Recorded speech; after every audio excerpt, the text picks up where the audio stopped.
Hey everybody, welcome back to the Wisdom Tradition Podcast. This is Alex Sacken, and today we're going to be continuing our multi-part series on the secret history of the 20th century. And this article is going to be part 9 of that series, and it's called The Cold War and the Petrodollar. And this article follows up directly a run of articles that I did on the topic of World War II. And I'm going to spend the first section or two of this current article kind of recapping those main points I went over in the previous articles and summarizing them to it a bit, adding a few things to it. And then we're going to move on and focus on the post-war years of the late 20th century, which is the time of the Cold War. And as we go through that, we're going to be looking at the rise of American empire under the guise of the Cold War. And we're also going to look at the role that something called the petrodollar played in the rise of that American empire. So before jumping into this, I want to just make a couple of notes. I have originally planned several more articles to happen in this series on the 20th century, but I decided to take the last couple of them and to combine them with a few of the articles I had planned for the last chapter, which is the next one on the 21st century. And I decided to combine those together in an intermediate chapter. So now, rather than this be chapter 8 of a 9-part book, this is going to be chapter 8 of a 10-part book. And there's going to be a new chapter 9 that I'm going to slot in there ahead of that final chapter on the 21st century. And the topic of this next chapter will actually be one I think a lot of you will be interested in. It's on Manly P. Hall and the role that he played in the 20th century. But also we're going to go into a few of his articles that are not that well known that existed in his journal Horizon and I think his follow-up one, the PRS journal. And we are going to consider some of what he had to say about World War II, which is a period of time that he lived in. And we're also going to look at what he had to say about some of these other issues that we've been discussing in this series, such as etheric energy and the UFO issue. So back in the 40s and 50s, he wrote several articles that touched on these exact themes that I've been developing over the course of this current chapter. And I've left Manly Hall out of this chapter for a deliberate reason, because I want to focus on what he has to say as his own little section. And so I originally planned that to be the last part of this current chapter, but I'm going to just spin that off and it'll be its own little chapter. And then from there, we'll be continuing on to where I had originally planned to finish the book, which is on the discussion of the 21st century. And so without further ado, that should set the context for today's episode. Once again, this chapter is called The Cold War and the Petrodollar Economy, and we're going to jump into it right now. The first section is called How the War Transformed America, and here we'll be recapping a little bit what we discussed in the previous slate of articles on the topic of World War II. Okay, picking things up with this first section, once again called How the War Transformed America. This article is part of a longer chapter titled The Secret History of the 20th Century. In the series of articles preceding this one, we covered in detail the secret untold story of World War II. Much of the discussion was centered around an exploration of Nazi Germany's secret Compartmentalized program, which was a top-secret weapons development program that was deeply embedded and concealed within the operational structure of the SS. And the SS were the elite state-within-a-state entity existing at the core of the Nazi war machine. The Compartmentalized R&D unit, nested within the SS, was overseen and managed by a talented engineer named Hans Kammler. His department was in charge of converting the occult interests of the SS into actionable weapons technologies and engineering concepts. He was also in charge of the design and build-out of the underground facilities where these exotic weapons R&D programs were hidden away. The group's highly secret research projects were classified and compartmentalized on a need-to-know basis, with none save a small number of SS elite being aware of what the full landscape looked like in terms of the technologies this group was working to develop. These technologies included not only atomic weapons, but also more exotic technologies, ones influenced by the SS's studies into alchemy and the mysteries of etheric energy, a paradigm of physics that long ago went deeply classified in the West, but which Compartmentalized scientists were hard at work trying to rediscover on their own. While the secrets of the Compartmentalized were closely guarded and tightly protected, the program was vulnerable from a couple weak links. For one, it was dependent on the services of Nazi Germany's massive industrial cartels to supply the resources needed for its top secret R&D projects. These cartels, as we've explored in previous articles, were likely infused with U.S. intelligence agents.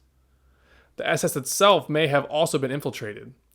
The inner elite of the SS was comprised of corporate executives from the same industrial cartels that supplied its military-industrial complex. These cartels possess extensive ties with U.S. capitalist networks, ones that we know are intimately associated with the U.S. national security state.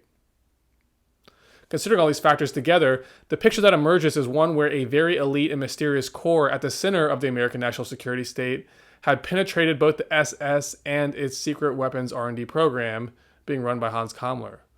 The Americans therefore likely had intel on the secret projects being worked on by this program. It may even be the case that the U.S. intelligence agents worked to set up this Kammerstab program in the first place. The purpose of this would not be to allow Germany to use these weapons or to win the war, but to let America, at the end of the war, come and harvest this program for itself, and to imitate its operational parameters back home in a creation of its own version of the program. So this is what I believe the Kammerstab's purpose was. It was to create a prototype that the Americans could discover on their own and come to imitate.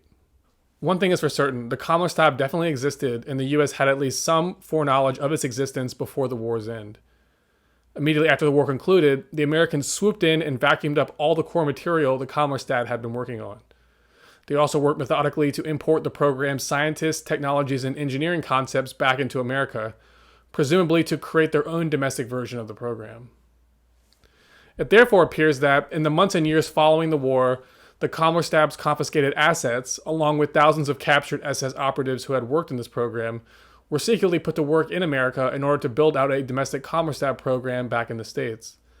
As a result of this top secret program, the entire architecture of the U.S. national security state was transformed.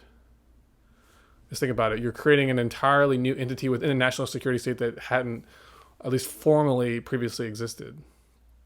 So, and this would be this ether-based research paradigm.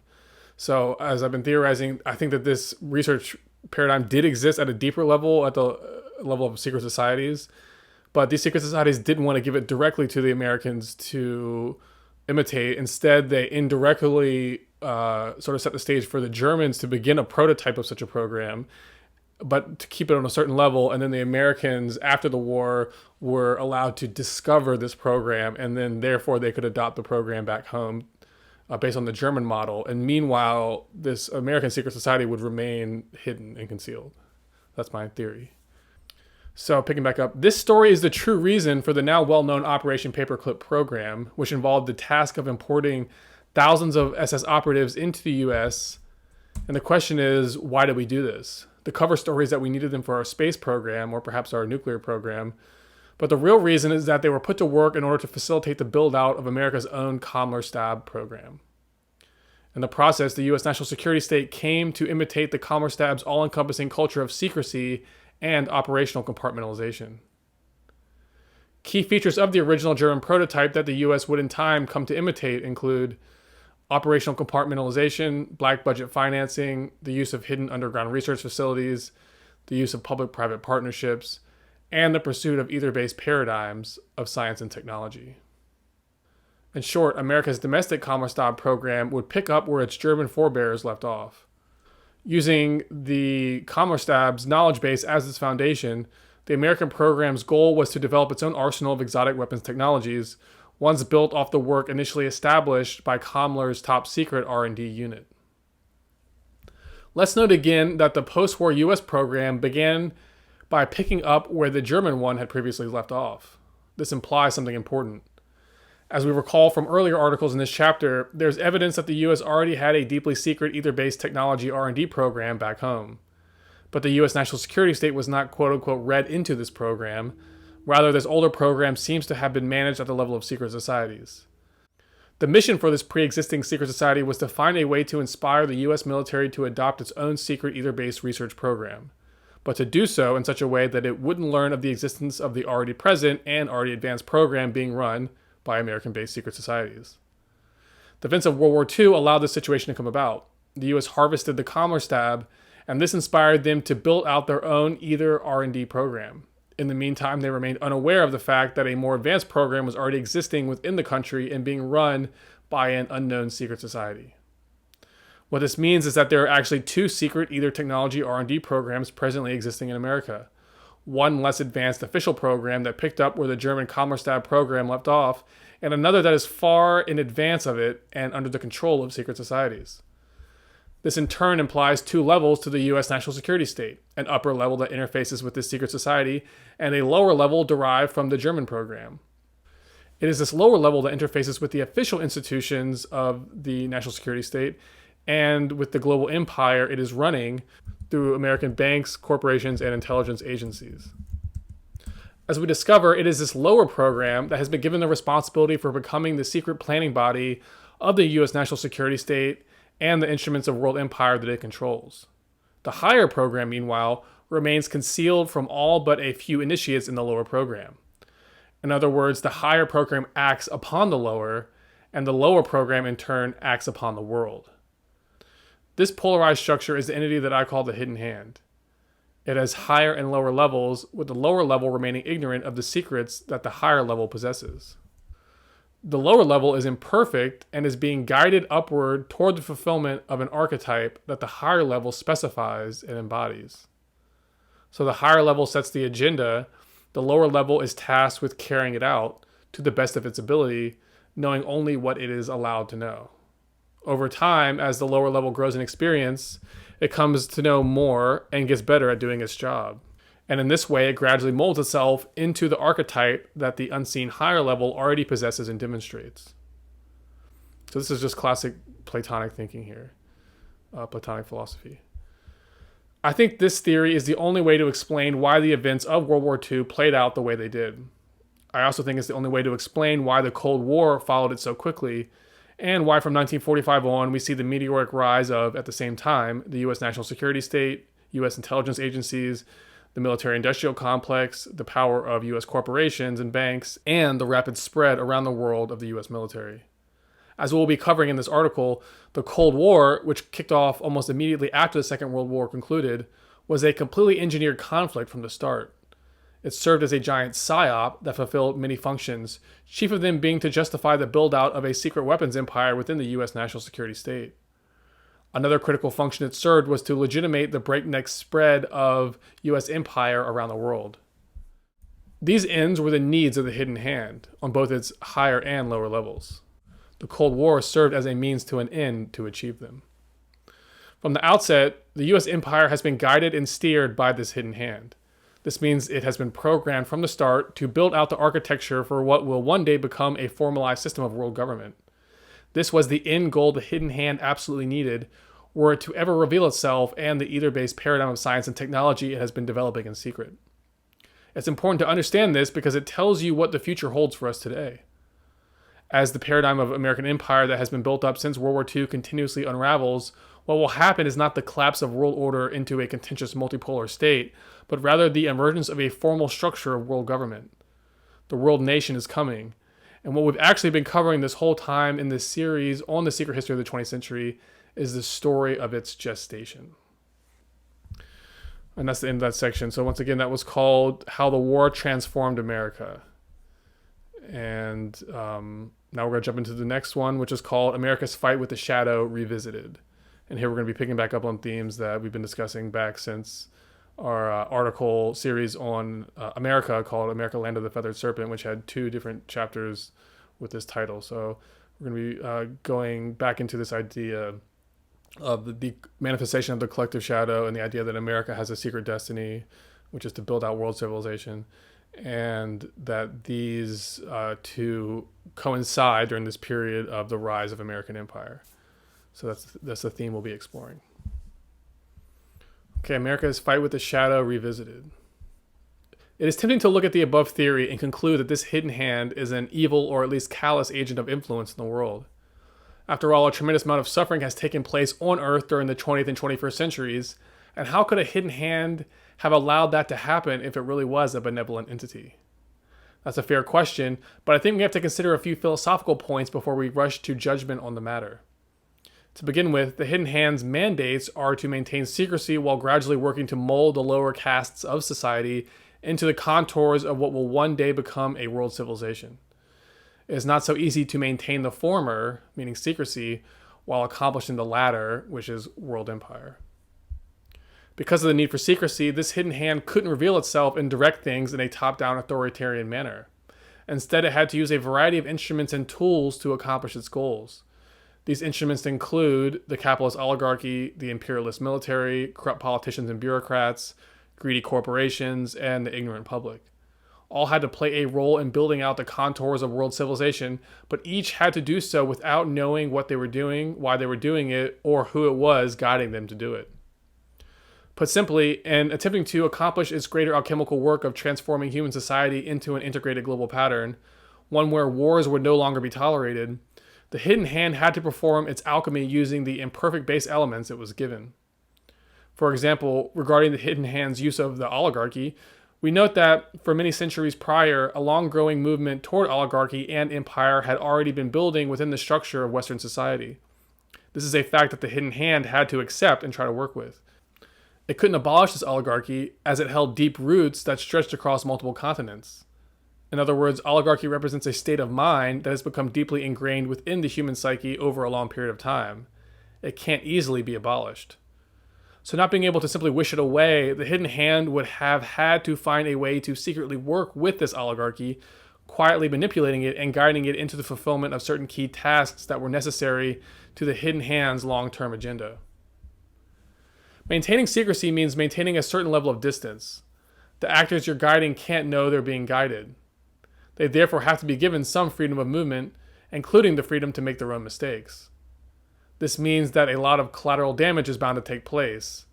This is an inevitable byproduct of the secrecy. The instruments the hidden hand is using have to be given some room to express their own autonomy. But in the long term, their behavior would be guided and directed toward the accomplishment of a pre-specified final goal. For me, this explains the Rockefeller dynasty.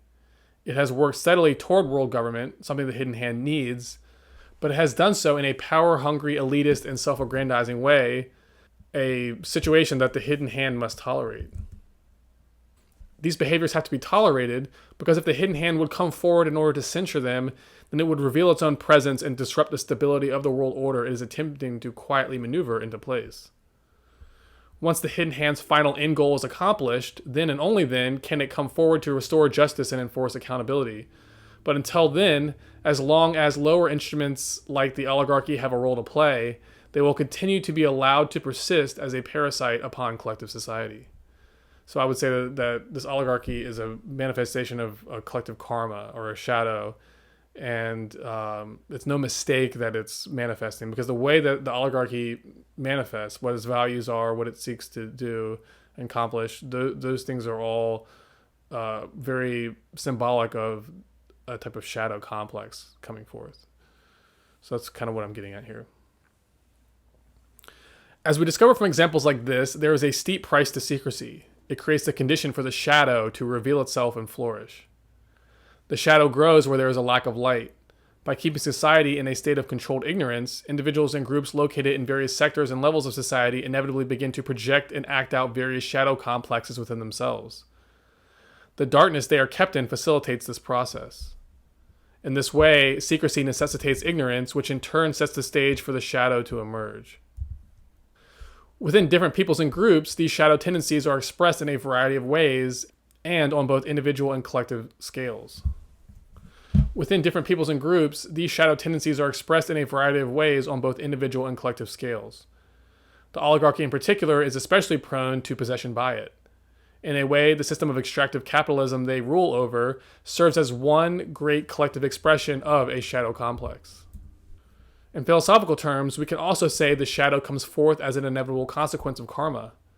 This implies that this current moment in time, characterized as it is by darkness and shadow, has a strong karmic nature to it, as if karma built up from the past is now being expressed in a very concentrated way, in large part through the oligarchy.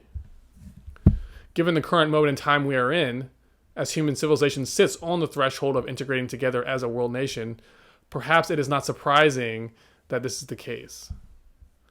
At such a critical period in human history, one might expect for long-building karma to reveal itself and burn itself out.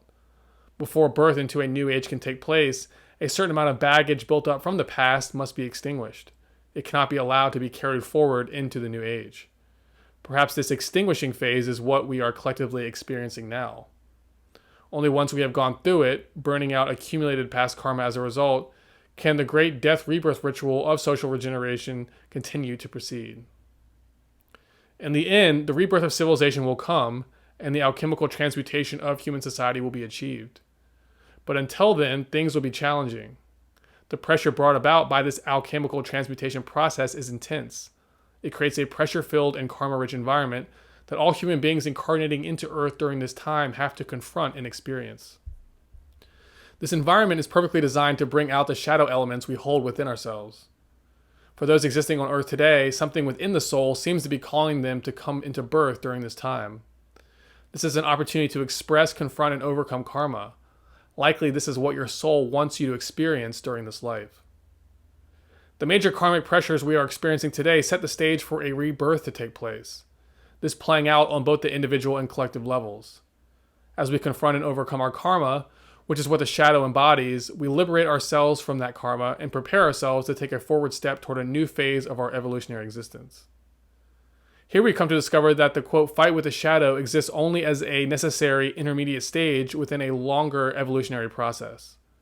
All along, this process has never been out of control. It has always been moving toward an inevitable end state. Mother Nature is the real hierarch behind the program. She is the divine power who has been pulling mankind towards the gradual fulfillment of its final evolutionary destiny since the very beginning of its existence. Therefore, we should understand that our modern age is just one of many stages in Mother Nature's grand evolutionary design, with each stage playing host to a specialized period of human evolution. As part of Mother Nature's grand initiatic plan for mankind, she being, after all, the mother of the mysteries, the human race must incrementally face and overcome its own shadow complexes. Today, she is orchestrating her initiation plan by means of this grand drama of world empire and secret science, one that is intimately connected with the secret destiny of America. This is an archetypal experience we are being presented with, one that manifests across numerous levels of human civilization's multi-tiered caste system. By going through this archetypal experience, one that features strong motifs of spiritual death and rebirth, a grand process of human awakening is being catalyzed and quickened. Keep this in mind as we move forward through the rest of this article. While the content we are covering has to do with outlining a story about human history, the purpose behind our investigation of it is not to wow you with facts and drama, but rather to help illuminate the presence of a deeper organizing intelligence existing behind and through these events. This organizing intelligence is divine, but works through a specialized human institution, the mystery schools. This institution is what I've been referencing as the upper level of the hidden hand, and it is this entity, this mystery school modern incarnation, is the actual orchestrator of world events. And the goal that it is pursuing is human initiation.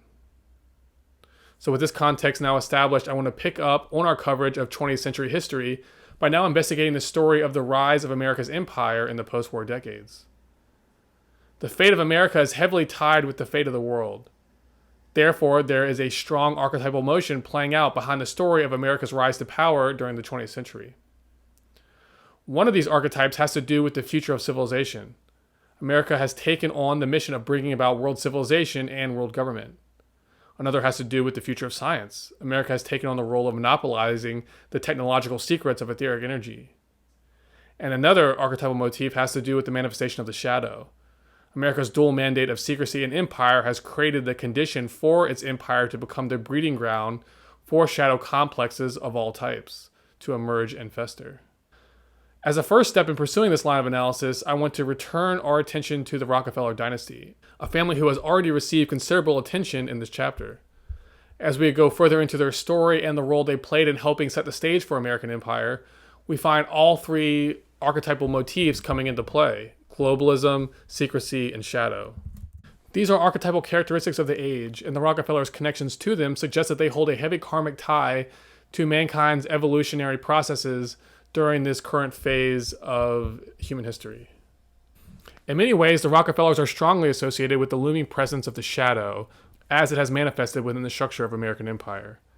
They are not the only ones who represent the shadow, but the shadow is so clearly connected to them that they serve as an ideal case study for observing it and tracking its influence over the course of the 20th century as world events played out in the way that they did. So there is a link between American empire and sort of the fate of the world, and then there's a heavy link between the Rockefellers and the story of American empire.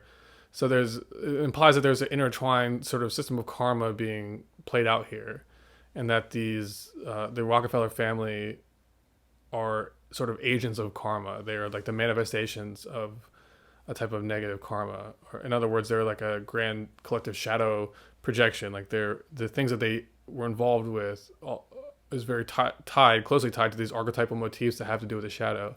As we're saying, this idea of the shadow is a necessary process in a larger unfoldment pattern. So just the overall idea is that this current agent time is very karmic in its nature. There's a lot of meaning and symbolism that saturates world events during this period that we live in. And we can look at themes from the past and connect what's going on today to all these themes in the past. And that's probably what I try to do in this book, is go deeply into these earlier phases of human history to draw out certain key themes. And now in a very concentrated way during this 20th century period and up to today, we're seeing these themes play themselves out, this karma play themselves out in a very concentrated way. So anyway, that's the end of that section. Once again, that was called America's Fight with the Shadow Revisited. And next up, we're going to look at a new section called the American Century.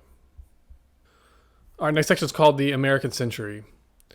In previous articles of this series, we explored how the Rockefeller family rose to become perhaps the most important and influential dynasty within America's elite oligarchical caste. The family's initial rise to power came from the vital role that their oil company, Standard Oil, played in supporting the rise of America's larger imperial ambitions. Standard Oil provided the fuel that America's war machine ran on, and because of this fact, the Rockefellers became indispensable assets to the imperialist planners within America's military hierarchy.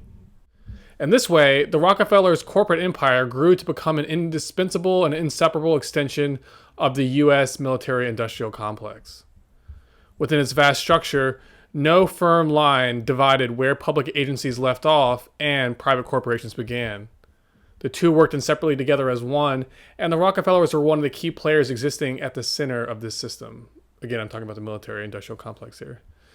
Many observers of this situation come to the conclusion that because their corporate empire plays such a vital part of America's imperial grand strategy, the Rockefellers are therefore the ones who really run the show.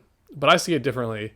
I don't think they run things at all, at least not at the highest levels. Rather, they are indispensable assets of its machinery, a machinery that also extends into realms the Rockefellers aren't a part of. So the Rockefellers and oligarchs like them are locked on a level. They are indispensable to that level, but there are also levels that extend beyond them. Perhaps they are actually being managed and controlled by an entity existing at one of these secret levels. The Rockefellers' network of corporations, which extend beyond oil and move into banking, chemicals, agribusiness, medicine, and other fields, all exist within sectors that are in one way or another integrated into the grand project of establishing an American empire. Furthermore, through the activity of their foundations, we find the Rockefellers also invested heavily in key think tanks responsible for articulating the vision of American empire. These include the Council on Foreign Relations, the Bilderberg Group, and the Trilateral Commission. So are the Rockefellers the real masterminds of this whole system, or were they used as a vehicle or front through whom a deeper entity could pursue the build-out of its long-planned world empire? World empire is a goal that many groups, not just the Rockefellers, have long held a desire for. This includes other oligarchs, but also includes entities existing at a deeper level of the so-called deep state. The Rockefellers seem to have been the chosen entity to coordinate and lead the quest for American empire at the level of the oligarchy and its network of international corporations. It is on this level that Rockefeller-led institutions like the Council on Foreign Relations exert their greatest influence. This think tank and similar ones like it work something like the brain of the oligarchy. They articulate the policy vision that the rest of the oligarchs and the corporations they control are to follow. The situation becomes clear when we consider the impact of the 1945 Manifesto for American Empire that the CFR, or Council on Foreign Relations, put out through one of its agents, Henry Luce of Time magazine. That year, Luce published a landmark essay titled The American Century. It is here in this article that we find the contours of America's post-war empire being transparently revealed, so that an entire network of corporate entities can be aligned to its vision. This article spells out the marching orders that these corporations and their oligarchical owners were to follow in the post-war years. In essence, what Lucy articulated in this article were the key components of America's post-war imperial agenda, as they were to be made manifest on this level of oligarchy. Therefore, the article served to manage the worldview perception of the oligarchy, mobilizing it to accomplish certain vital tasks on behalf of a larger imperial project that transcended them. The vision Lucy laid out in his article was directly inspired by the work that a study group within the CFR had conducted during the war years. This study group was responsible for laying out a detailed vision for the role American corporations were to play in formulating a new American empire in the post-war era. The purpose of Lucy's article was to communicate this vision to the masses, and particularly to the corporate class, who were the ones who most needed to know about it, since they would be the ones following its dictates in the years to come. Researcher F. Wib Ingdahl summarizes the article's core message, noting that the U.S.'s post-war imperial grand strategy was to be centered around its efforts to create, quote, a vast captive global market or economic space for the United States, an American Lebensraum, as the Germans put it. American corporations and banks would be the entities put to work to build out this economic space. They would be the ones occupying foreign lands and seizing foreign assets. To facilitate these ends, America was to emphasize a geopolitical strategy based on the use of what's called soft power. Here, U.S.-controlled international institutions such as the BIS, WTO, IMF, NATO, and the UN would play key roles. Transnational corporations and Federal Reserve-affiliated banks would also play central roles in implementing America's program of economic empire. In essence, the entire system of world capitalism was to be weaponized and used as a tool in order to fulfill America's grand imperial vision. As Ingdahl further elaborates, in the CFR's vision for American empire, quote, global power after World War II would no longer be measured in terms of military control over colonial territories. The British and European-style empires that had ruled previously had proved far too costly and inefficient. Instead, American power would be defined directly in economic terms. It would be based largely on what one Harvard proponent, Joseph Nye, later called soft power, a soft power backed by the world's most powerful military machine. Part of the goal of using soft power was to hide the fact that the U.S. was building an empire at all. Its use of private corporations helped it to do this.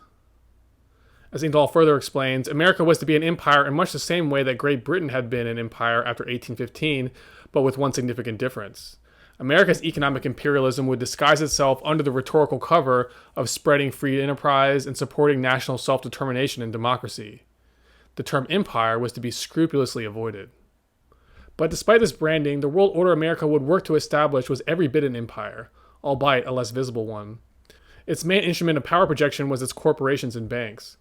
Both were privately controlled and thus outside of the direct influence of the country's democratic institutions. These private entities were backed by military power, and the departments who controlled this power were ones also existing outside the realm of democratic oversight. Together, private and militaristic elements fused together to form a hybrid public-private complex of military-industrial interests. As a whole, this hybrid entity exists outside of the purview of democratic accountability. Thus, we discover that America's empire has been built out primarily at a covert, privatized, non-transparent level. So while the overt government advocates democracy, a covert government or deep state operates behind the scenes and works to build out in secret the contours of an inherently undemocratic global corporate order, or a world cartel system. In America's soft power empire, private corporations become the prime instruments of power projection. They are sent out to seize resources and occupy key territories, just as soldiers used to do. But they accomplish these feats in a far more efficient and cost-effective manner than what the old imperial armies used to achieve through physical occupation with boots on the ground. In the American model of empire, the military's purpose becomes almost secondary. It fades into the background, its primary role no longer being to overpower other militaries, but rather to strategically protect, often through small, targeted covert operations, the work of American corporations who do the real occupying. These corporations become the new boots on the ground, so to speak. They are the ones who are primarily responsible for implementing America's imperial grand strategy. Furthermore, corporations, as soft power instruments, often also serve as key mechanisms through which targeted covert operations can be carried out. For example, industrial sabotage or bribing foreign politicians. What resulted in the Cold War era was a situation in which, to quote Ingdahl again, a single overwhelming global power, the United States, ruled over a growing number of de facto vassal states, whose wealthy elites were in one way or another dependent for their existence on the good graces of Washington and the Pentagon. While the system was backed by U.S. military power, it was primarily put in place by means of a network of corporate assets, such as those owned by the Rockefeller dynasty. These assets are infused with intelligence operatives and agents of the national security state. In this light, we come to understand that Wall Street and the empire of corporations that populate its stock markets are not autonomous entities existing separate from the state or military. And they definitely do not operate within a fictitious, hands-off, free market environment. Rather, they are essentially managed entities, instruments of the U.S. national security state. This national security state is the real custodian of American empire. It operates through multiple levels, the oligarchy being one of them, but not the only one. Within the plane of oligarchy, the Rockefeller dynasty has risen to occupy a particularly important place. There's a reason for this beyond nepotism. The corporate holdings possessed by the Rockefeller Group incorporates at every level vital assets that are key to the implementation of the national security state's grand imperial strategy. The Rockefellers know this and profit wildly off this system. But the system wasn't set up just to make them and their fellow oligarchs rich. There is a clear national security rationale to the partnership. The vast corporations owned and operated by oligarchs like the Rockefellers become vehicles through which targeted covert operations can be pursued by deeper elements of the national security state. A survey of the Rockefellers' major financial holdings reveals that their financial portfolio is one that contains a number of assets of immense strategic value to the U.S. national security state. For example, Engdahl informs us that, quote, in addition to dominating the two largest banks in New York, Chase Bank and National City Bank of New York, Rockefeller interests also controlled the largest oil companies in the world, under the guise of the Standard Oil Group, as well as numerous strategic military industries, chemical companies, and agribusiness firms. The value of the Rockefellers to the deep state becomes even more clear when we consider the interlocking directorates that the Rockefeller faction shared with other key American military contractors, such as McDonnell Aircraft, Monsanto, DuPont, Hercules Powder, Nuclear Development Corporation, General Electric, Rockwell Manufacturing, and scores of other holdings. Every element in this portfolio interfaces in a direct and intimate way with the imperial foreign policy objectives of the U.S. national security state. Because of the close relationship that exists between the national security state and the Rockefellers' corporate empire, it is likely that agents of the former, the national security state, are deeply embedded throughout the management structure of these latter corporate entities. These assets would serve to coordinate things happening on the corporate level with strategies being enacted in other sectors of the empire. Once we accept this fact, it is a lot easier to understand why so often Rockefeller-affiliated interests are found linked to major covert operations and intelligence activities that the U.S. national security state is involved in. For example, consider the intimate revolving door relationship between the Dulles brothers, Alan and John Foster Dulles, the Rockefeller corporate empire, and the national security state.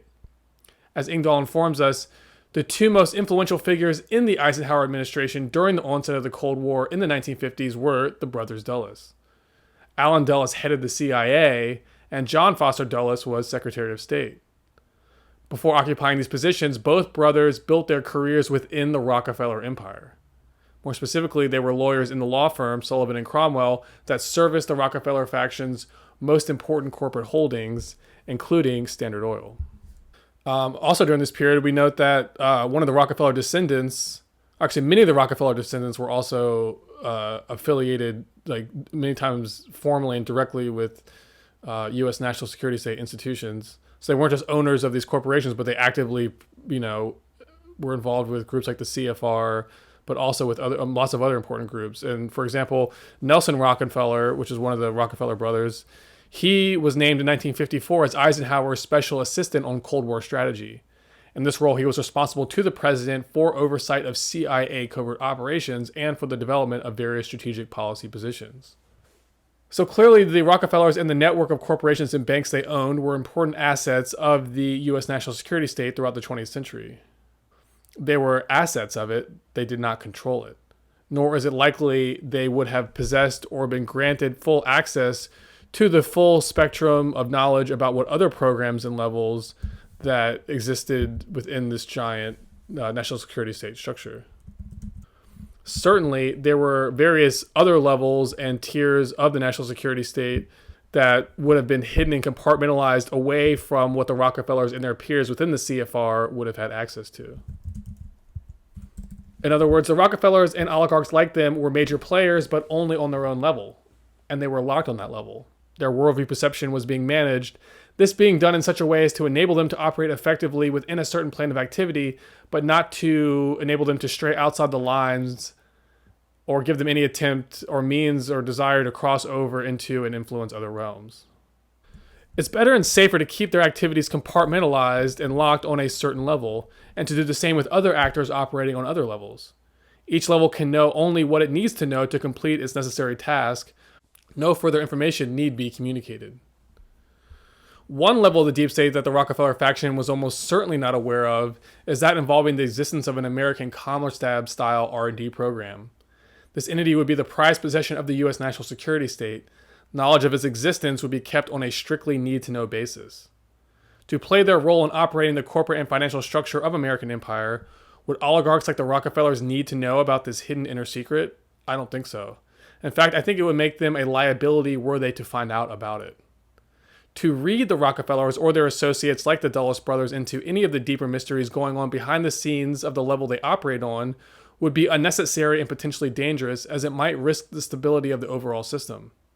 Therefore, the worldview perception of oligarchs like the Rockefellers would have to be managed so as to steer them away from ever discovering the truth. This would keep them in their lane, right where they needed to stay. Okay, so that's the end of that section, the American century. Next up is a section called Engineering the Cold War. All right, next section, Engineering the Cold War. During World War II, Allen Dulles, a former lawyer to Standard Oil, served as an agent of the OSS, the CIA's early wartime predecessor. According to Engdahl, Dulles spent the war running intelligence operations, ostensibly against Nazi Germany, from Bern, Switzerland.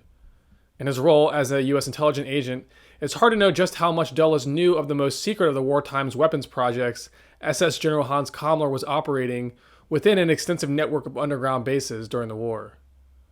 He may or may not have known about the Bell or about Schauberger's flying saucer prototypes, two examples that we covered in our previous article. But an operation he almost certainly was aware of and involved in was the one that involved the transfer of Nazi nuclear weapons materials to the U.S. before war's end. This transfer of nuclear materials was part of a well-orchestrated escape plan that had been set in motion a year or more before war's end. As part of this plan, U.S. intelligence networks would be leveraged in order to funnel a rat line of SS specialists and Kammler-Stab scientists out of collapsing Nazi Germany and into U.S. control. Some of these fleeing Nazis were put to work in the U.S., others were relocated down to Argentina, which became a popular landing spot for them. This operation would have been one that the Rockefeller network would have been read into and helped orchestrate. It was an operation existing on their plane of activity. Concealed within this program, however, were other levels they wouldn't have been aware of, such as those concerning the Kammler-Stab's most secret projects, ones like the Bell. As one of the heads of U.S. intelligence in Latin America, Nelson Rockefeller would have certainly been involved in America's Nazi rat line program. His responsibilities at the time included, as Engdahl informs us, the funneling of U.S. government support to deep state-affiliated business allies in key countries within Latin America, from Brazil to Peru and Mexico to Venezuela and even Argentina. Through his office, U.S. intelligence agents were placed all over Latin America, where they worked to influence and control the governments of its key nations. So his objective was to get each of these countries to play ball with American foreign policy goals. One of these foreign policy goals was certainly the Nazi rat line relocation project, which involved numerous Latin American countries, but which was specifically tied to Argentina.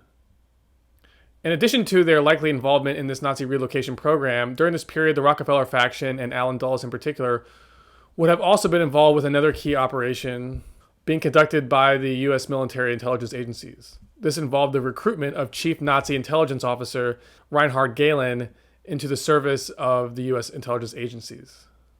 The objective here was to bring Gehlen's vast network of German spies and intelligence assets planted within the Soviet Union into America's orbit of influence. There was a clear strategic purpose in mind behind this move. Gehlen's intelligence network was to be leveraged by the Americans to deliberately and intentionally engineer the Cold War into existence. This is clear as it was Gehlen's intelligence network which served as the source of the engineered myth that the Soviet Union was a serious geopolitical threat and that an indefinite Cold War would be needed to counter and combat this existential challenger. In truth, the Soviets did not want the Cold War and weren't responsible for causing it. It was foisted upon them by the Americans, just as the current conflict in Ukraine has been. In the case of the Cold War, its engineering was done for a highly strategic reason. It gave America the cover it needed to build out, in secret, the contours of its unofficial world empire. At the same time, the war also provided justification for American defense agencies to embrace a culture of secrecy, compartmentalization, and privatization. This being the type of environment needed to conceal a secret technological research core within the heart of its national security infrastructure. American strategists had planned and set in motion the Cold War decades in advance of its formal beginning. They had been working towards it ever since the time of the Dawes and Young war reparations plans of the 1920s. This being the time when the foundations for a world energy cartel were first established. As Anthony Sutton has extensively covered in his research, Soviet industry, like its German counterparts, came into being only after receiving copious amounts of aid and guidance from American investment banks and industrial corporations. In receiving this aid, each nation was being groomed to play a specific role in future world events. Germany's role playing out during World War II, and the Soviets right afterwards during the Cold War. Reinhard Galen's intelligence network was harvested by the U.S. immediately after World War II in order to bring about a series of circumstances that would lead inevitably to the launch of the Cold War. Researcher Joseph P. Farrell offers the background context for Galen's recruitment into U.S. service. Quote, Galen undertook negotiations with OSS Station Chief in Zurich, Alan Dulles, to turn his network over to American intelligence at the conclusion of the war, provided that he, General Galen, remain in day-to-day operational control of this network. This means that at the beginning of the Cold War, the CIA's on-the-ground Soviet Intelligence and Analysis Division was, virtually in its entirety, General Galen's Nazi military intelligence group. The payoff to this arrangement came quickly. The Galen Org, during the same time period, had given its American cousins in the CIA an analysis of Soviet military capabilities and intentions, an estimate that so deliberately overestimated these capabilities and intentions that was one of the crucial factors in driving the post-war American arms race and doctrine of containment.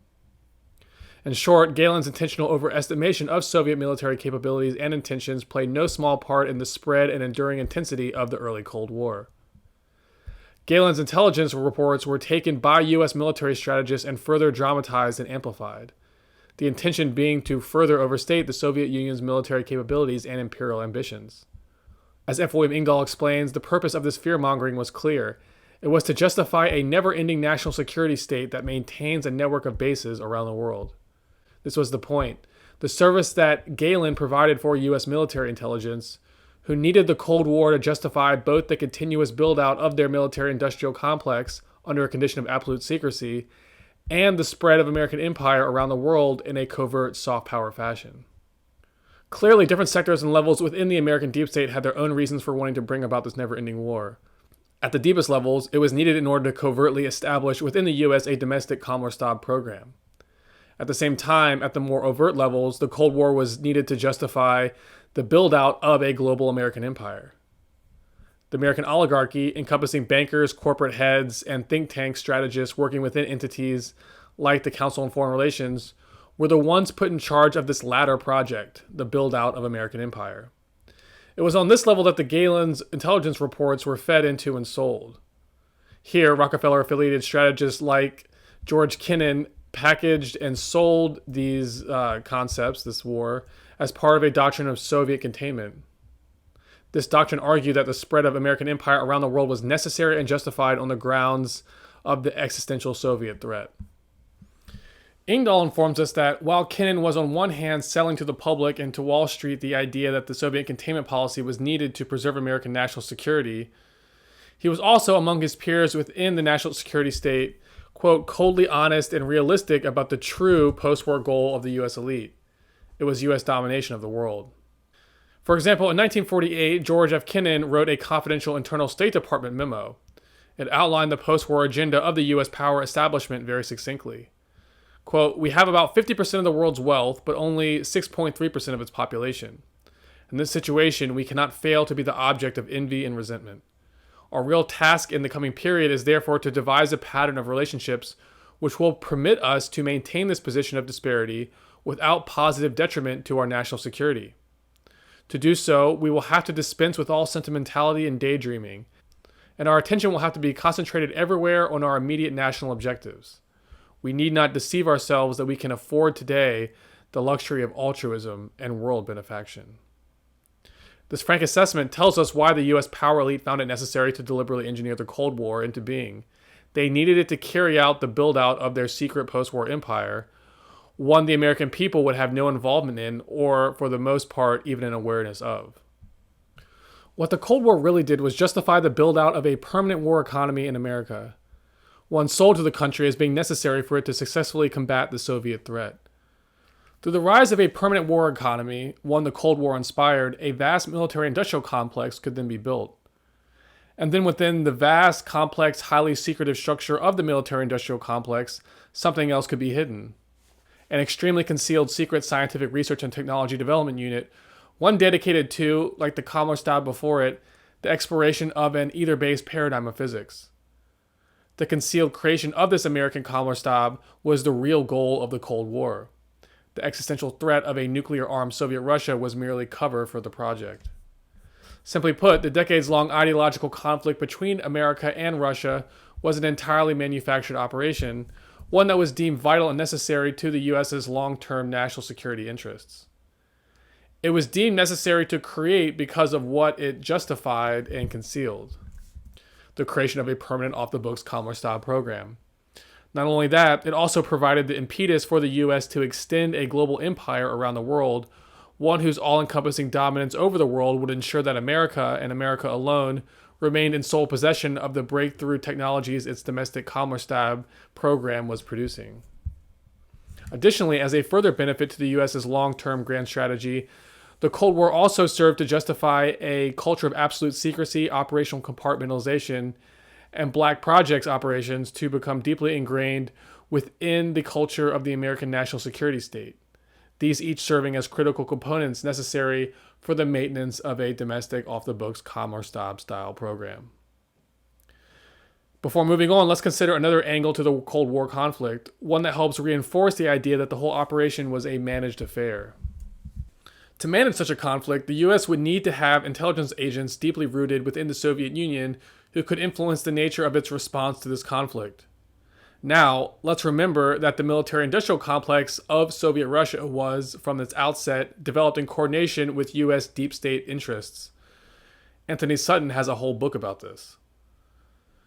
There is therefore reason to believe that well before its harvesting of Galen's intelligence outfit, the US had deep-rooted intelligence assets placed within the Soviet Union and its military-industrial complex. America's goal in orchestrating this industrial espionage network was to ensure that the Soviets played their role in carrying out the engineered war. This means that they would not instigate a hot war with America, and it also means that any domestic etheric energy program they may have been working on would have been tightly controlled and managed and not allowed to progress beyond a certain level in case it may threaten the supremacy of America's program. There is some evidence that supports this theory, that a hidden level of coordination was taking place between the US and the Soviets during the Cold War. Richard Hoagland, for example, has presented research indicating that the space programs of both countries show signs of having been continuously coordinated together over a span of decades. If true, this is likely just the tip of the iceberg in terms of the existence of secret levels of coordination and collusion taking place between scientific technocrats within each nation, ones that would be deeply embedded at the heart of each nation's military-industrial complex. Likely, this technocratic network extended within and between not just America and Russia, but also all major nations of the world, something like a scientific version of the BIS, or Bank of International Settlements, one responsible for coordinating ether-based scientific developments on an international level. Within such a body, lead scientists working at the heart of each nation's domestic military-industrial complex could secretly coordinate their efforts. This would allow their collective efforts to be steered toward servicing the vision of a larger, long-term grand strategy. Likely, one of the primary objectives of this grand strategy would be to make sure that warhawks within the overt military hierarchy of each nation would never get their hands on the science and technology this hidden technocratic caste were developing among themselves in absolute secrecy. If such an entity does in fact exist, it wouldn't be the first time in human history that something like it did. What we're seeing here is merely the replication of an old archetype, one brought forward from the past and updated for modern times. Here I'm referencing the priesthoods involved with the old pagan mysteries. During their heyday, the priesthoods of numerous world nations were secretly connected together at a global level to form an interconnected pattern.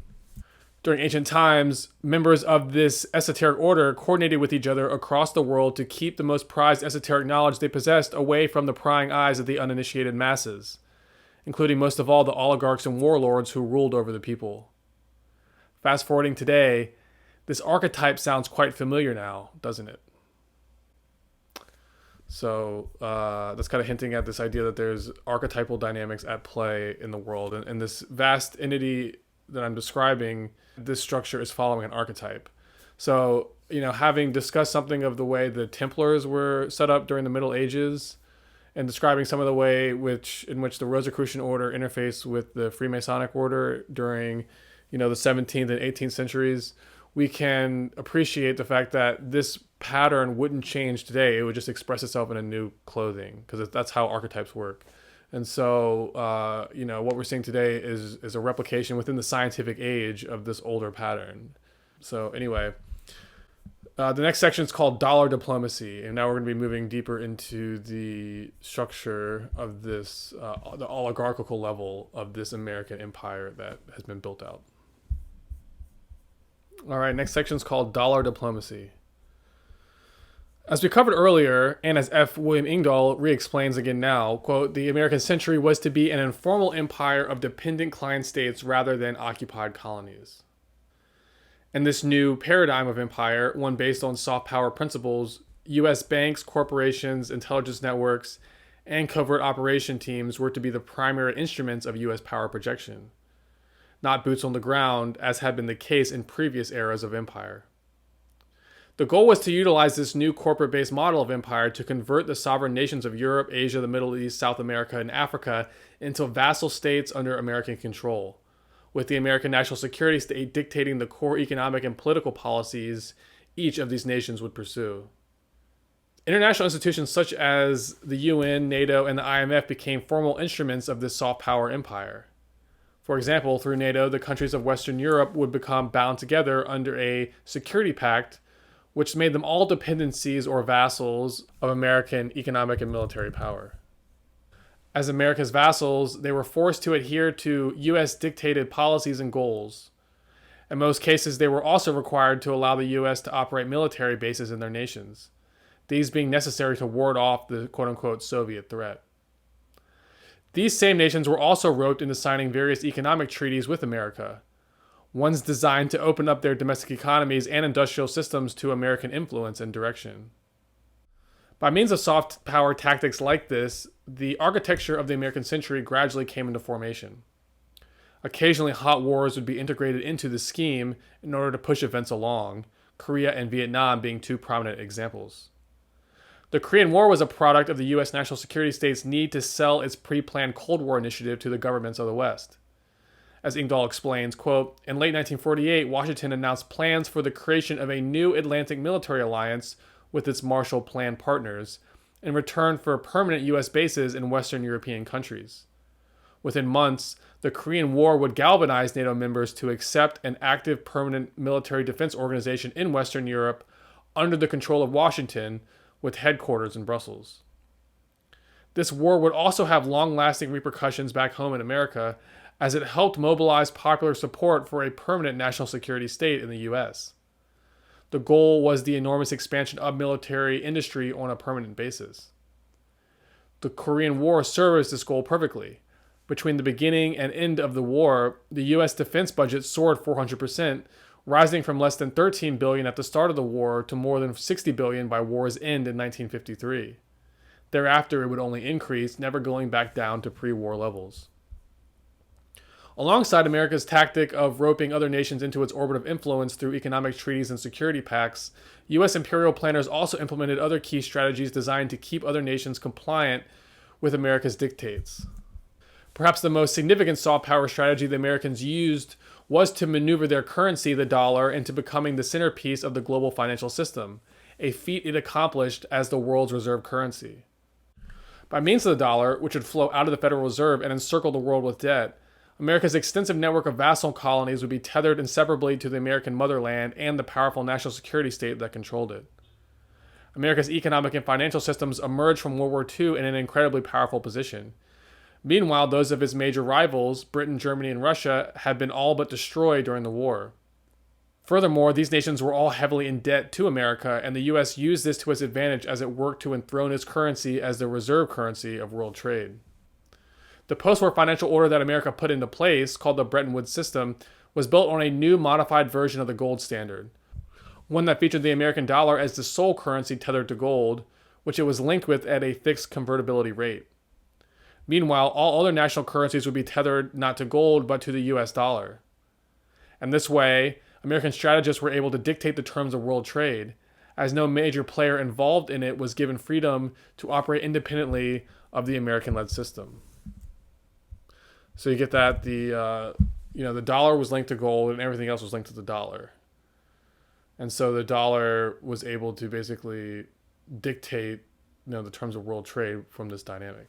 And then this dynamic in turn became the impetus for future more advanced versions of this dollar-driven system, this world trade system around the dollar. So it started off this way and then it evolved into other forms. This new American model was a modified version of how previous gold standards had worked. F. William Engdahl elaborates, noting that under the 19th century British gold standard, each national currency was backed by a given reserve of national monetary gold. Under the new rules of the Bretton Woods system, however, Washington imposed a system where only one currency, the US dollar, would be backed by gold. All other currencies were fixed in value in relation to the dollar. At the time the system was first set up, the US was in control of over 70% of the world's supply of monetary gold, and that percentage does not include the vast quantities of gold seized from the defeated Axis powers of Germany and Japan, which was kept off the books as a top secret financial reservoir that could be used indefinitely to finance the build-out of secret off-the-books facilities, projects, think tanks, and research organizations. By means of these two systems, one being the Bretton Woods system, the other the secret pool of money that the U.S. national security state held exclusive access to, the U.S. was able to project an overwhelming amount of power into the world system. All other nations became vassals to it, capitulating their sovereignty almost immediately. Engdahl emphasizes just how powerful of an instrument of empire that the Bretton Woods system represented for the U.S. power elite. It was a coup for the United States and for the Wall Street banks behind it. The dollar became the world's reserve currency, and this gave U.S. banks almost unlimited power to create dollars, and this they did. And because its currency, the dollar, was the world reserve currency, the world was more or less forced to accept its inflated dollars. No other country enjoyed that enormous privilege. In practice, this meant that world trade was almost exclusively transacted in dollars, a decisive advantage for the U.S., who had unlimited power to print new dollars, unfettered by having to hold gold reserves against new dollar issue. This allowed the U.S. Treasury and Federal Reserve the uncontrolled power to issue virtually unlimited dollars for international lending, regardless of gold backing, as the dollar and not gold was the world reserve commodity. This favored scenario allowed the U.S. to dictate the terms of world geopolitics. More specifically, the near unlimited amount of money and debt the Federal Reserve was able to create enabled it to centralize control over the development of the world economic system, making sure that it proceeded along a certain trajectory favored by U.S. imperial strategists. This is an example of how America's soft power strategy works in action. By controlling the flow of money and credit around the world, America is able to influence and dictate policy and behavior within other foreign nations, doing so in ways that keeps them in a state of being dependent on America itself. In other words, that keeps them as vassals of its empire. But while soft power strategies such as these are vital to the fulfillment of America's grand strategy, America's ability to successfully implement these tactics depends on its military's overwhelming power and global reach. Actually, America's soft power and hard power capabilities go hand in hand. As Engdahl explains, by means of the dollar's reserve currency status, the United States was able to finance its growing military expenses abroad by issuing new dollars rather than by increasing its own gold reserves. The issuance of these new dollars was backed by the selling of treasury bonds, ones that foreign central banks holding surplus trade dollar accumulations had little recourse but to purchase.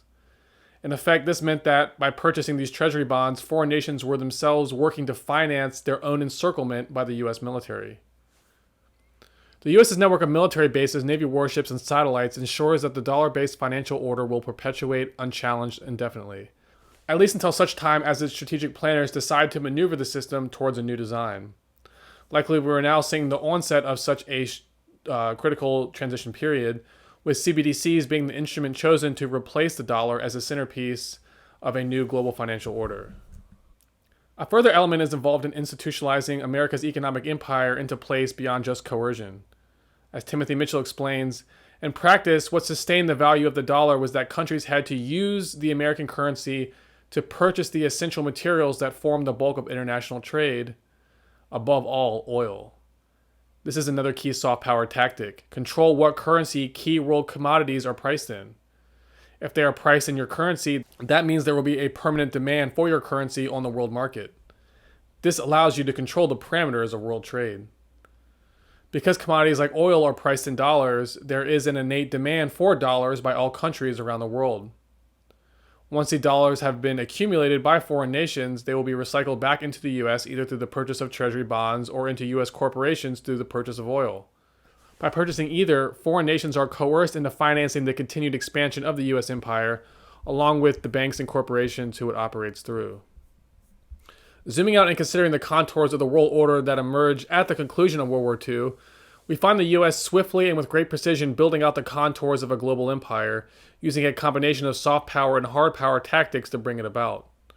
The core architecture of this empire was built upon the following factors: America's control of world financial markets, the reserve status of its currency, the domineering international presence of its corporations, the immense power of its weapons technology, the deep penetration into world nations by its intelligence networks, and the extensive security pacts and economic agreements it had coerced its foreign allies into signing.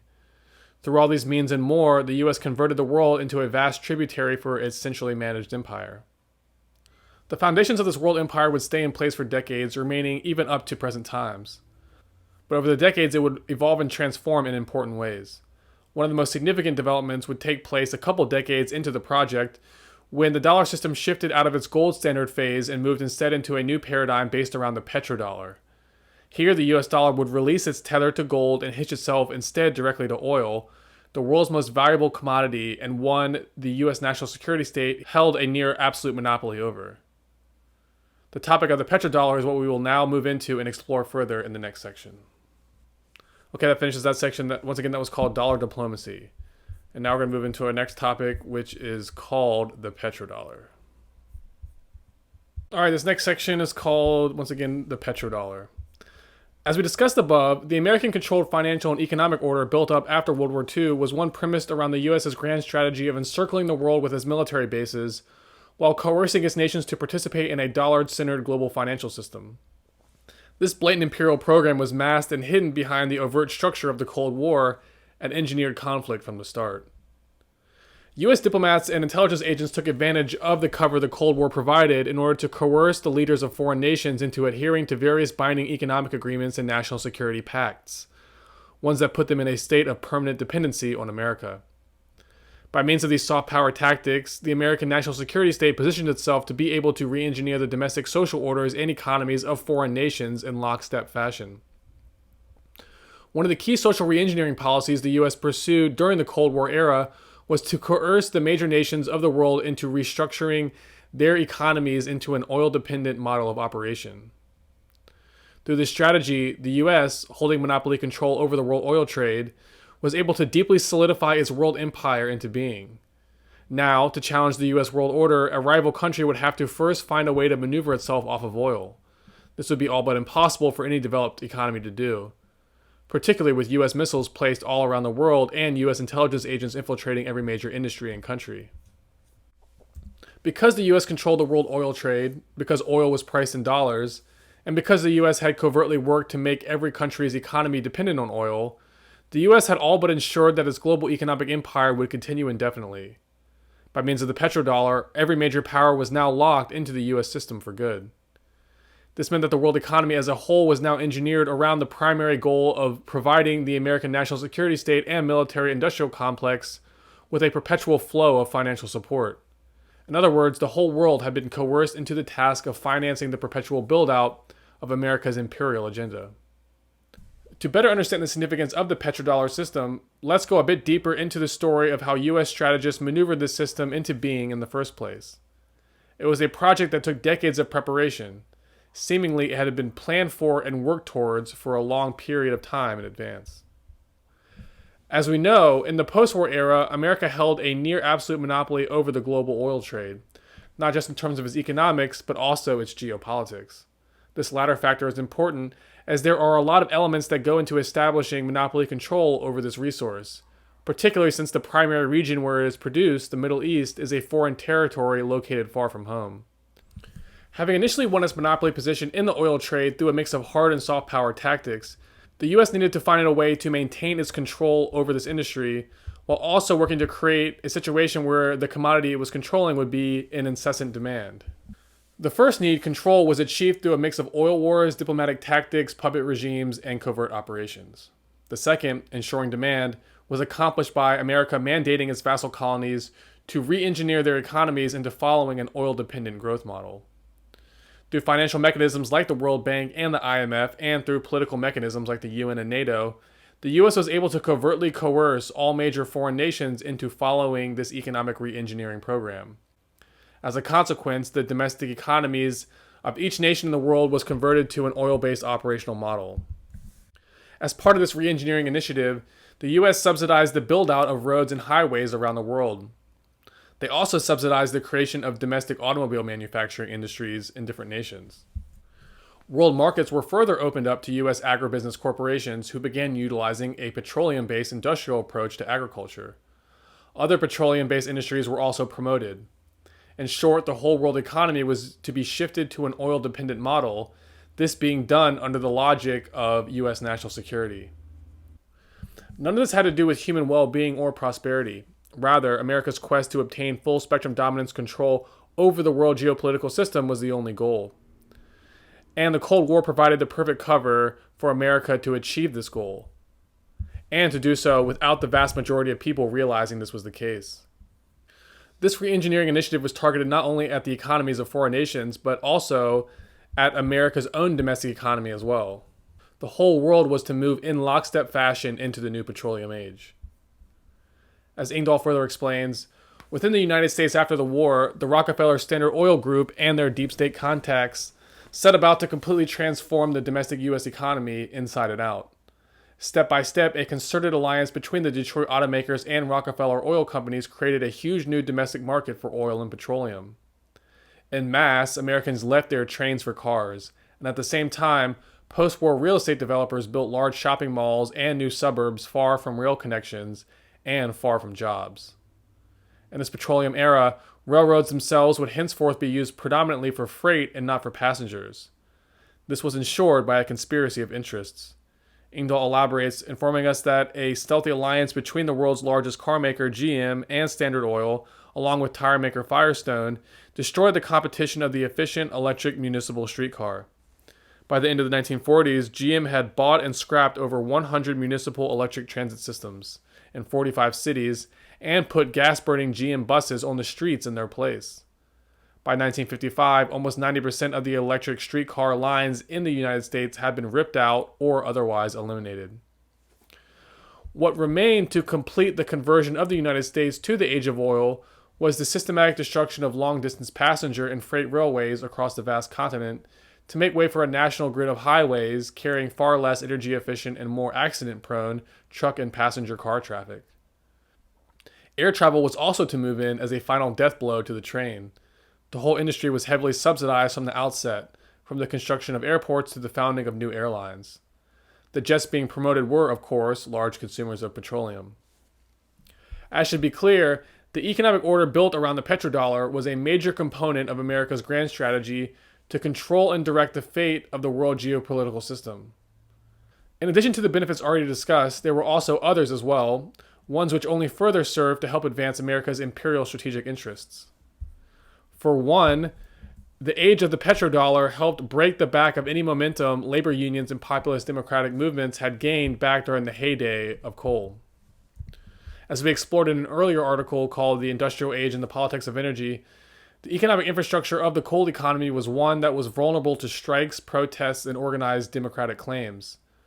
The oil industry, by contrast, was much less vulnerable to these challenges. It featured a very different supply chain infrastructure, one that was largely immune to coal's past vulnerabilities. By working to handicap the momentum of populist political movements worldwide, The new oil economy ensured that a New Deal type system of corporate welfare would be adopted around the world. This being implemented in lieu of more drastic economic reorganization and social equality claims that the older generation of coal-era populist movements had originally fought for. Under the oil age's new corporate socialism model, an artificially stable social order was engineered into place. In this new social paradigm, the labor classes are promised a minimal amount of political agency, economic welfare support, and living standards guarantee. They are given a small seat at the table, in other words. And in return for these privileges, they agree to sell out any hope they may have once had of implementing a more equitable social order. This is the dynamic historian Timothy Mitchell observes as he considers the changes which took place to the social order of the West during the mid-20th century. The West's lockstep adoption of New Deal type corporate socialism models allowed for U.S. imperial interests to all at once co-opt and subjugate the ability of populist political movements and labor organizations to gain a critical mass of power in any of its core countries.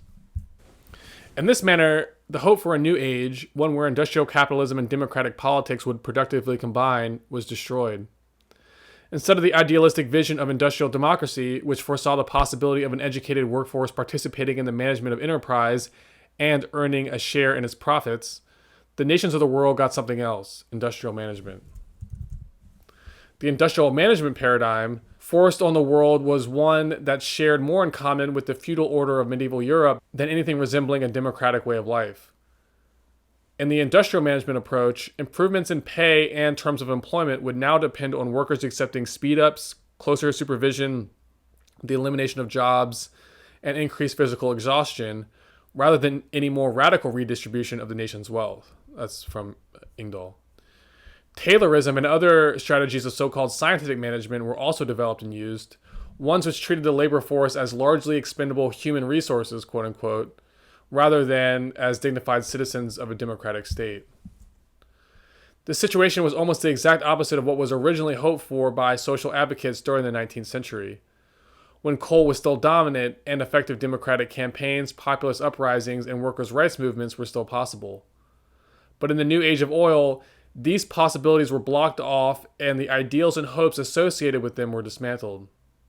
Instead, the labor classes of the West were presented with no other option than to accept the U.S. empire's favored industrial management model.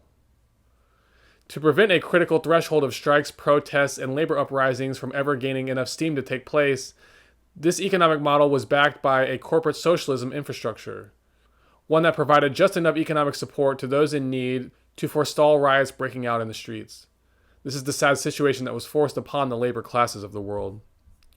In the meantime, the Cold War's ideological battle against communism provided the U.S. deep state a further excuse to co-opt and retard populist political movements and widespread labor uprisings from taking place, ones that may emerge seeking to improve the population's collective standard of living.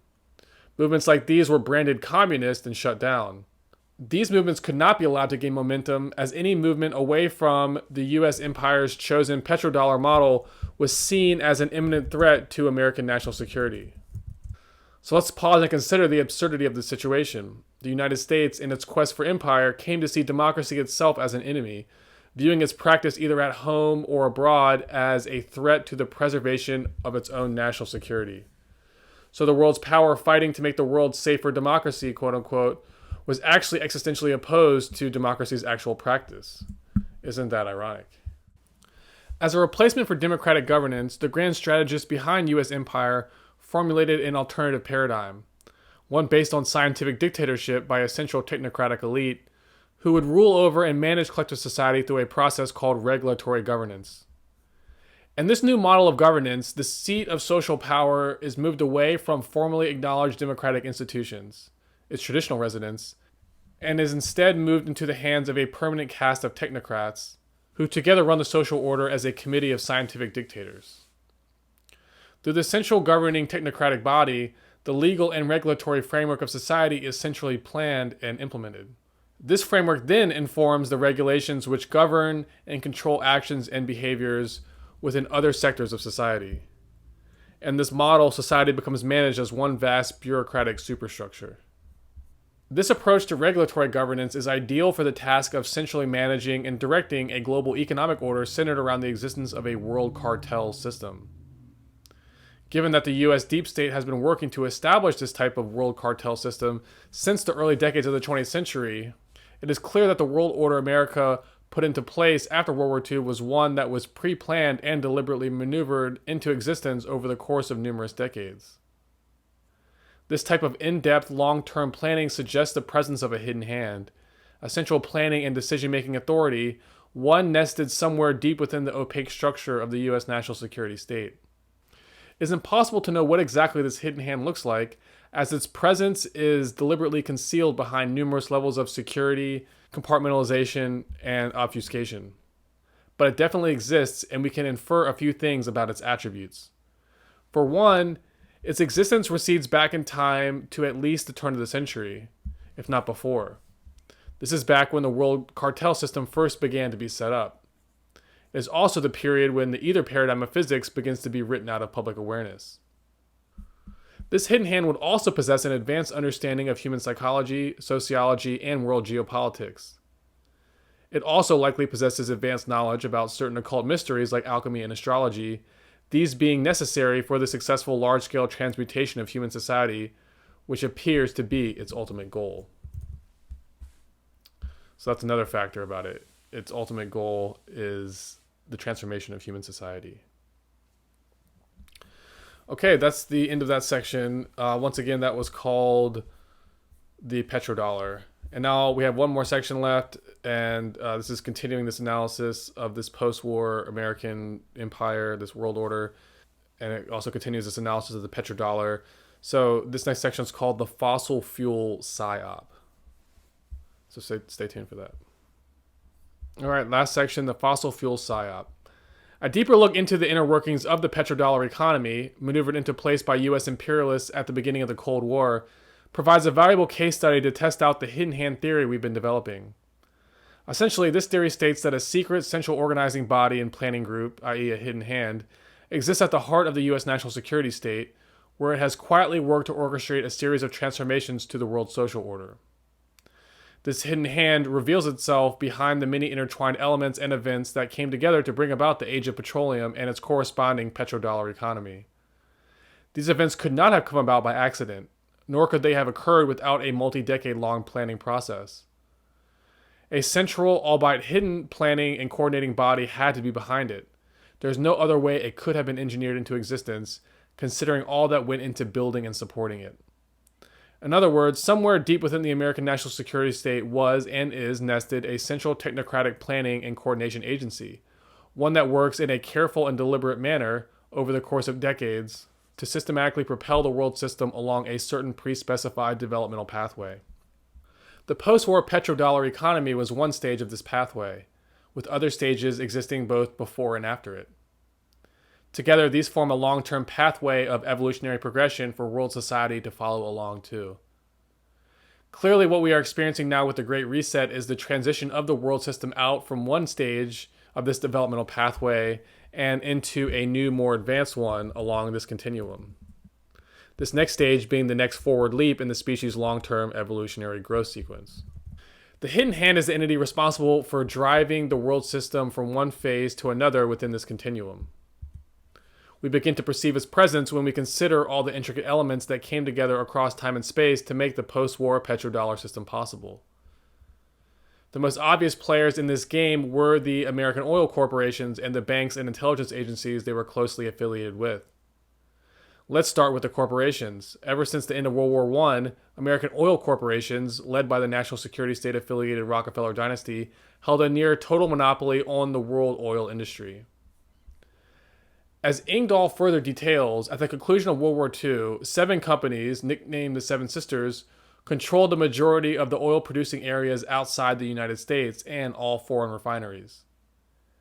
They divided up the world oil markets, sharing pipelines and tankers among themselves and fixing oil prices worldwide. The only way this oil cartel could enjoy such a monopoly was because many other key components of U.S. empire came together to enforce it. This is not just greed at work. America's entire imperial grand strategy was premised around its ability to monopolize, manipulate, and control this industry. As part of the implementation of its grand strategy, the U.S. military maneuvered its forces to encircle the nations of the world with its bases and warships. These weren't intended to halt the Soviet threat. They were intended to mandate America's chosen petrodollar system. It couldn't have existed without the military's enforcement of it. In this way, the military was linked with America's private banking system and its oil conglomerates as one seamless force of imperial power projection. Meanwhile, the public was sold on this new oil paradigm by Madison Avenue advertising campaigns, ones extolling the virtues of the American way of life, a way of life entirely dependent on the oil economy. These advertising firms sold this image to the masses, both at home and worldwide, depicting it as the ultimate ideal for any modern society to achieve. One region that demanded particularly close attention by American imperialist planners was the Middle East. In many ways, it served as the linchpin of the whole petrodollar-based world order. The Middle East was home to the world's largest supply of oil reserves. Therefore, it was vital that America set up shop in this region in order to control its supplies of oil. This control would be ensured through the establishment of a network of puppet regimes in the region, ones dependent on U.S. support in order to continue their hold on power. As Timothy Mitchell explains, control over the global oil supply was centered around the U.S. military's ability to control a comparatively small number of sites, a few dozen major oil fields, pipelines, and terminals, and the handful of bulk tanker fleets that journeyed between them. These became the object of control for America's imperialist planners, and a number of intertwined strategies came together to ensure their success.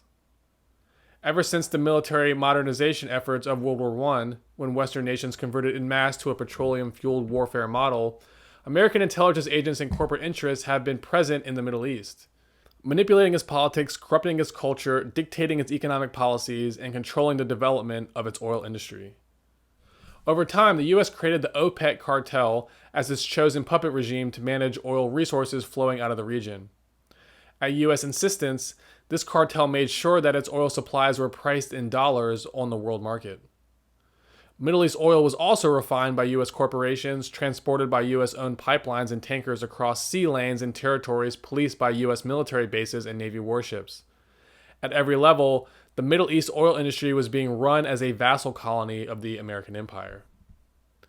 One of the main obstacles that America faced in maintaining its petrodollar empire was not only the challenge of maintaining physical control over the Middle East's oil supplies, it also needed to control the supply of other potential markets, as well as the supply-demand balance of the global oil market. By manipulating the market's supply-demand balance, the central planners behind the U.S. empire could manipulate the overall trajectory of global economic growth.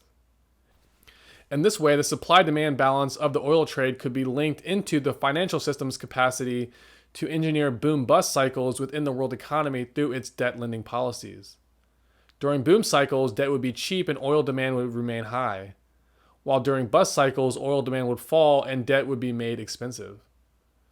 The U.S.'s ability to manipulate the world economy therefore depended both on its banking system's ability to manipulate the flow of dollars into the world and also its oil cartel's ability to increase or decrease supply and thus the price of oil as needed.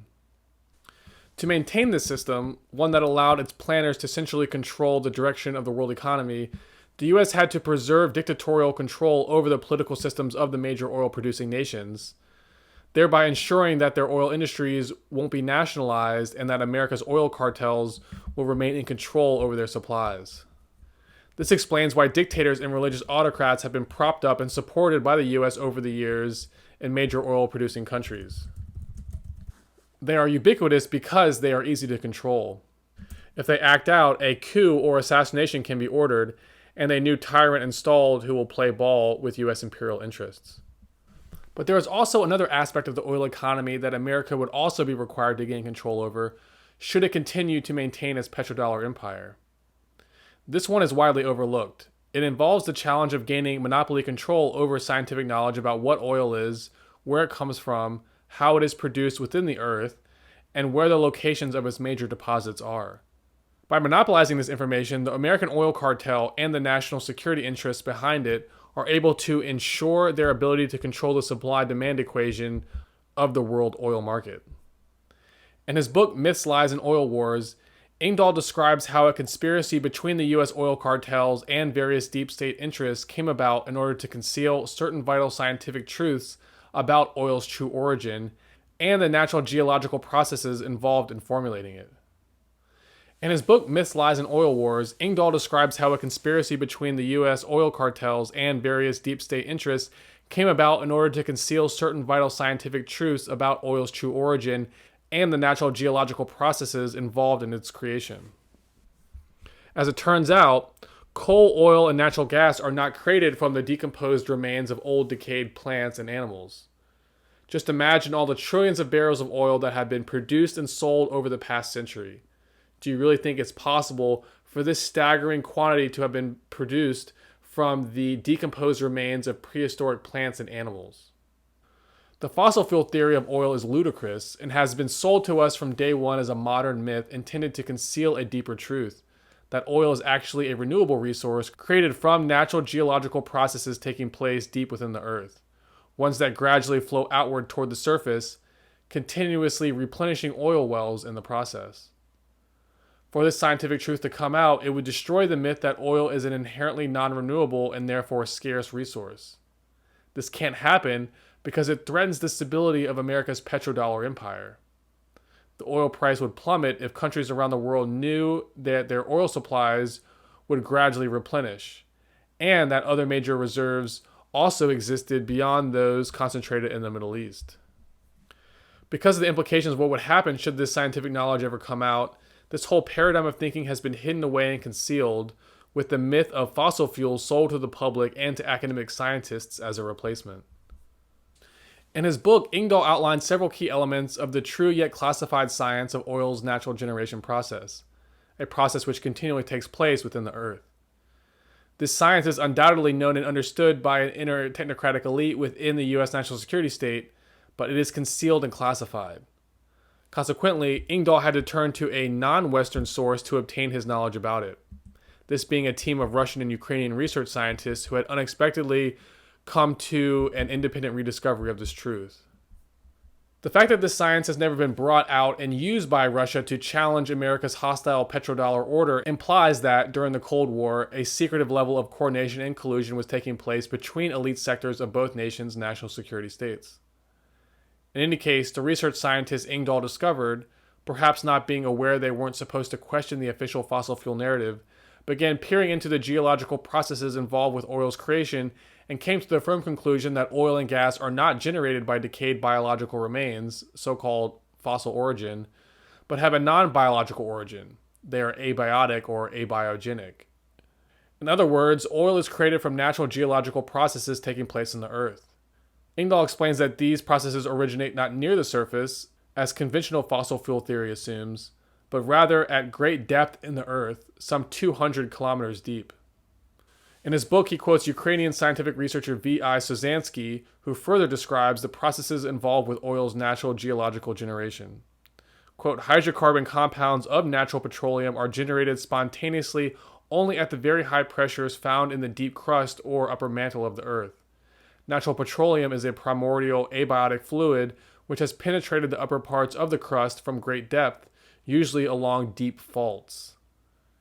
Here, Ingdahl comments that, quote, the implications of that alternate view are staggering. It implies that, with a different geophysical understanding of the Earth and its inner dynamics, oil and gas could be found in abundance all over the planet. That was certainly not what the powerful Anglo-American oil giants and their Wall Street bankers wanted to hear. Chances are, upon reading this truth about oil is probably new information to you. Like everyone else, you probably assume that oil emerged as a fossil fuel. Almost everyone on Earth thinks this. It is a core modern myth that we have all unquestionably accepted, and yet it isn't true. Now think of all that must go into the manufacture and selling of this myth. An all-encompassing worldview perception management campaign would be necessary, one involving an interlocked system of collusion arising between the media, academia, regulatory agencies, oil corporations, banks, and the national security state. All would need to come together to manufacture this lie in perpetuity. And yet this conspiracy must have happened, and this collusion must have taken place, because there's no possible way that oil is actually a fossil fuel, with the trillions of oil barrels sold over the decades all arising from the non-renewable decomposed remains of prehistoric biotic life forms. So the fact that we all came to believe this lie means that we successfully fell victim to a worldview management perception campaign. These mind control campaigns really do exist, and this story is proof of it. which begs the question, what other core beliefs that we hold and deeply cherish will also, upon closer investigation, reveal themselves as manufactured modern myths, ones that have nothing to do with reality or the real practice of science? Could vaccines be one of these? If a lie so blatant and obvious as fossil fuels can be sold to us, what other fabrications have we accepted? Just how thoroughly have we allowed our worldview perception to be managed? This is necessary to consider because if we wish to enter into a new age of truth, we must first shed our attachments to that which isn't true. And to do this, we have to appreciate the fact that we as humans very readily accept non-truths and internalize them into our worldviews. Propagandists and public relations specialists have known this truth for a very long time and grown rich and powerful acting upon it. But people in general don't like to admit this about themselves. And as long as this remains the case, we remain vulnerable to falling under the sway of future campaigns like it, such as one promoting the idea of an alien threat. This is a meme that is now being sold to the world during the time I'm writing this. Please learn from the fossil fuel myth and be critical of this new campaign as it begins to roll out. The worst case scenario is that it sets the stage for a new Cold War to be engineered, a Cold War positioned against a nebulous alien threat. We can't allow this to happen. Let's do everything we can to preempt this possibility from taking place. So that's the end of the article, and that sets the stage for the last and final article of this series on the secret history of the 20th century, which will be part 10 coming up next. So once again, this was the Cold War and the petrodollar economy, and this was a sort of elaborate analysis of the post-war order that the U.S. put into place, the so-called American century, but really it's an American empire that is formed primarily through its banks and corporations and intelligence agencies and covert operations and the like. And the reasons for it, or the reason for this empire and the necessity of it, is actually because it conceals, it helps conceal within America this Kamler-Stab style program. And this Kamler-Stab style program is going to be the entity that facilitates and brings about, through its technologies, what the next phase of human civilization will look like. The next energy order and technology order and social order will all be built around the fate of the technologies and the science being developed in secret in this lab. And so the empire part that is sweeping the world and centralizing control, that is to set up the infrastructure for these technologies to eventually move into. And so the oligarchs and the imperialist planners and all these things are necessary up to the point, or have been necessary and utilized up to the point in which the architecture of this world civilization is put into place. And then at that moment in time, then these technologies can be revealed and sort of all the changes taking place and the social order sort of redone. And at that point, then you can reinstall justice and accountability, because you can reveal all this whole hidden structure. The whole reason you had to conceal it is in order to keep the secret research technology hub hidden while the world is still in this unstable, competitive geopolitical environment. But once the whole thing's been consolidated as a global entity, a global nation, a global world order, a formally interconnected order with security features, then these technologies can come out. So that's what my analysis is. That's what I think is happening. And that's what I think the story of the 20th century tells us. And so in part 10, we're going to look at deeper into this American Kamler-Stab style program. And we're going to look at another aspect of the global financial order that was put in place to support it. And so what we're going to see is that this whole petrodollar system is really the overt system. And then alongside this is that covert financial order that is born from that slush fund of confiscated gold and assets that were obtained from the Axis powers at the end of the world. That set the stage for a second tier of the financial system. And so that's going to be the topic of the next article, and that's called the Black Budget. And so going into that further reveals this idea that there is a completely hidden architecture and structure being built out under the guise of the U.S. military industrial complex, under the guise of the national security state, and that this structure is the thing that is sort of preparing the way to whatever the next phase of human civilization is going to be. Because an incredible amount of money and resources has gone into this in total secrecy over the past several decades. So that's something that we'll be discussing in the next article.